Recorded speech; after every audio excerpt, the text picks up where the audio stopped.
Hello everyone, welcome back to my another short video. আমার দিদির শ্বশুর বাড়িতে প্রত্যেক বছরই ভাদ্র মাসের শনিবার কিংবা মঙ্গলবারে যে কোনো একটা দিন ওরা গোসাই সেবা করায়।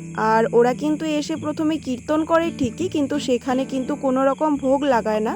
আর ওনারা কিন্তু প্রত্যেকেই মাছ খান, তো সেক্ষেত্রে কিন্তু মাছের আইটেম করা হয়। তো এদিকে কিন্তু রান্নাবাড়া তো সকালেই শেষ হয়ে গিয়েছিল, মানে সকাল দুপুরের মধ্যেই। আর আমি পৌঁছেছিলাম তো রাত্রে রাত্রে বলতে সন্ধ্যার পর। তো তখন কিন্তু সবাই চলে গিয়েছিল, খালি আমরা বাড়ির কয়েকজনই এখানে ছিলাম। আর আমি যখন গিয়েছিলাম তখন তো বোনের শ্বশুরবাড়ি থেকেও লোক এসেছিল, তো ওদেরকে কিন্তু আপ্যায়ন করাও হচ্ছিল, আর সাথে তো আমরাও ফ্রি ছিলাম। তো যাই হোক, তারপর খাওয়া দাওয়া করতে বসে যাই। আর এখানে তো প্রচুর আইটেম হয়েছিল, কোনটা ছেড়ে কোনটা বলবো। যাই হোক, খাওয়া দাওয়ার পর্ব তো প্রায় শেষের দিকেই চলে এসেছিল, কিন্তু কোনোভাবেই আর শেষ হচ্ছিল না। এনিওয়ে, কোনো রকম শেষ করলাম খাওয়া দাওয়া, দেন সোজা বাড়িতে।